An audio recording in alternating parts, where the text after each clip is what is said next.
Hello बच्चों, let's see this question and here this question say what is the number of लोक सभा constituency at present। जो India में लोकसभा की जितनी भी सीटें हैं, जितनी भी कॉन्स्टिट्यूएंसी हैं, उनकी संख्या कितने नंबर्स हैं लोकसभा की कॉन्स्टिट्यूएंसी के। अब देखो कॉन्स्टिट्यूएंसी का क्या मतलब होता है। हमारा पूरा इंडिया बहुत बड़ा कंट्री है, मान लीजिए ये इंडिया है, ठीक है।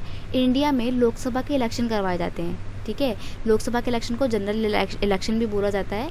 तो पूरे कंट्री में इलेक्शन करवाने इतनी आसान बात तो है नहीं, क्योंकि पॉपुलेशन बहुत ज़्यादा है, प्लस इंडिया एक बहुत बड़ी कंट्री है। तो क्या करते हैं, हम पूरे इंडिया को ना अलग अलग पार्ट्स में डिवाइड कर देते हैं, ठीक है। अलग अलग पार्ट में डिवाइड कर देते हैं। तो ये जो अलग अलग पार्ट है ना, इन्हीं को बोला जाता है कॉन्स्टिट्यूएंसी। अब ऐसे इंडिया में कितनी कॉन्स्टिट्यूएंसी हैं वो पूछा गया आपसे क्वेश्चन में। तो लोकसभा को देखो क्या बोला जाता है, लोकसभा को also known as the lower house of parliament. Parliament के दो हाउस होते हैं, एक होता है लोअर हाउस और एक होता है अपर हाउस। अपर हाउस होता है आपका राज्यसभा, लेकिन जो लोअर हाउस होता है उसको बोलते हैं जो लोअर हाउस होता है उसको बोलते हैं लोकसभा। और लोकसभा के जितने भी मेंबर होते हैं उनको डायरेक्ट हम लोग इलेक्ट करके, डायरेक्ट हम लोग चुनकर भेजते हैं, ठीक है। इनका डायरेक्ट इलेक्शन होता है, राइट। तो लोकसभा जो है is made up of member of parliament. Lok Sabha किससे मिलकर बनी होती है, जो अलग अलग कॉन्स्टिट्यूएंसी के जो मेंबर हम चुनकर भेजते हैं उनको बोला जाता है एमपी, ठीक है, मेंबर ऑफ पार्लियामेंट। और इन्हीं एमपी से मिलके हमारी लोकसभा बनी होती है। अब क्वेश्चन में पूछा था कि आपसे कितनी कॉन्स्टिट्यूएंसी होती है, तो इसका सिंपल सा आंसर है 543।